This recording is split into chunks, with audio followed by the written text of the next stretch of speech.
کہا جاتا ہے کہ اس پل کی لمبائی تقریباً کئی ہزار سال کی مسافت جتنی ہوگی اور گناہ گار جہنمی لوگ اس کی شدت سے کٹ کٹ کر نیچے جہنم کی آگ کے اندر گر رہے ہوں گے، جبکہ جنتی لوگ بجلی کسی تیزی سے اسے پار کریں گے۔ کچھ لوگ اپنے اعمال کی وجہ سے آہستہ آہستہ چل کر تو کچھ لوگ رینگ رینگ کر بہت ہی تکلیف سے چل رہے ہوں گے۔ پل صراط کے دوسری طرف محمد مصطفیٰ صلی اللہ علیہ وآلہ وسلم جنت میں جانے کی بجائے اپنے امتیوں کے لیے اللہ کے حضور سجدے میں جا کر دعا کر رہے ہوں گے کہ اے اللہ میری امت، اے اللہ میری امت، اے اللہ میری امت کی خیر فرما۔ ذرا ایک لمحے کے لیے تصور کریں کہ وہ نبی رحمت جس کی اولاد کو اور اس کے گھر والوں کو ذبح کر دیا گیا، ان پر تشدد کیا گیا، خود مسلمانوں نے ان پر طرح طرح کی تکلیفیں ڈالی، لیکن وہ اپنی امت کے لیے دعا کر رہے ہیں کہ اے اللہ میری امت، اے اللہ میری مسلمان امت کو بچا لے، اور اللہ تعالیٰ آپ کی دعا کو قبول بھی فرما دے گا، سوائے ان لوگوں کے حق کے اندر جنہوں نے خود جنت کے اندر جانے سے انکار کر دیا، یعنی کافر اور مشرکین۔ حضرت ابو سعید خدری رضی اللہ تعالیٰ عنہ سے روایت ہے کہ ہم صحابہ کرام رسول پاک صلی اللہ علیہ وآلہ وسلم کی خدمت میں حاضر ہو کر سوال کرتے ہیں کہ اے اللہ کے رسول، یہ پل صراط کیا ہے؟ آپ صلی اللہ علیہ وآلہ وسلم نے فرمایا کہ یہ ایک پھسلن والا پل ہے جس پر لوہے کے کانٹے اور کانٹے دار بیج ہیں، جو کہ ایک طرف سے چوڑا اور دوسری طرف سے تنگ ہے، اس کے سروں پر جھکے ہوئے کانٹے ہیں۔ رسول اللہ صلی اللہ علیہ وآلہ وسلم کے ان کانٹوں سے مراد وہ کانٹے تھے جو کہ عرب کے صحراؤں کے اندر آج بھی موجود ہیں۔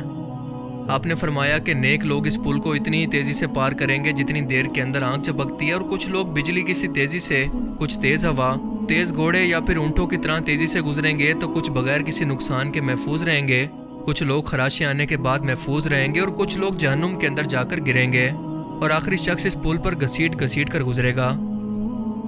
اب یہاں پر ایک انتہائی اہم سوال پیدا ہوتا ہے کہ کیا خود رسول پاک صلی اللہ علیہ وآلہ وسلم بھی اس پل صراط کو پار کر کے جنت کے دروازے پر پہنچے ہوں گے، اور کیا تمام انبیاء کرام کو بھی اسے ایسے ہی پار کرنا پڑے گا؟ اس کا جواب ہے کہ نہیں،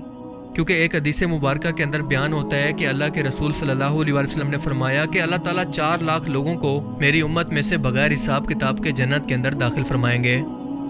اب اس حدیث مبارکہ سے یہ ظاہر ہے کہ رسول پاک صلی اللہ علیہ وآلہ وسلم اور آپ کی امت میں سے تمام شہداء، آپ کے اہل بیت، آپ کی تمام پاک بیویاں اور اللہ کے نیک بندے ان 4 لاکھ لوگوں کے اندر شامل ہوں گے جنہیں بنا کسی امتحان کے اس پل صراط سے گزار کر جنت کے دروازے تک پہنچا دیا جائے گا۔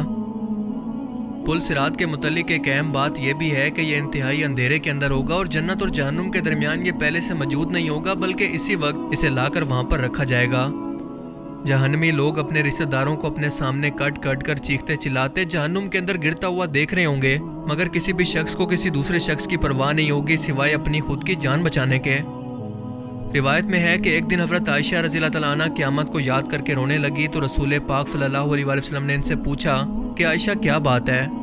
حضرت عائشہ نے فرمایا کہ مجھے قیامت یاد آ گئی۔ یا رسول اللہ، کیا ہم اپنے والدین کو وہاں پر یاد رکھیں گے؟ کیا وہاں پر ہم اپنے پیارے لوگوں کو یاد رکھیں گے؟ آپ صلی اللہ علیہ وآلہ وسلم نے فرمایا کہ ہاں یاد رکھیں گے، لیکن وہاں پر 3 مقامات ایسے ہوں گے جہاں پر کوئی بھی شخص کسی کو بھی یاد نہیں رکھے گا۔ نمبر 1، جب کسی کے نامہ اعمال تولے جائیں گے۔ نمبر 2، جب نامہ اعمال دیے جائیں گے۔ اور نمبر 3، جب لوگ پل صراط پر ہوں گے۔ یا اللہ ہمیں بھی ان خوش نصیب لوگوں کے اندر شامل فرما دیجئے جو کہ پل صراط کو آسانی سے پار کر لیں۔ اللہ تعالیٰ ہمیں سمجھنے کی اور نیک عمل کرنے کی توفیق عطا فرمائے، آمین۔ مجھے امید ہے کہ آج کی اس ویڈیو سے آپ کو بہت کچھ نیا جاننے کو ملا ہوگا، اور یہ ویڈیو آپ کو پسند آیا ہوگا۔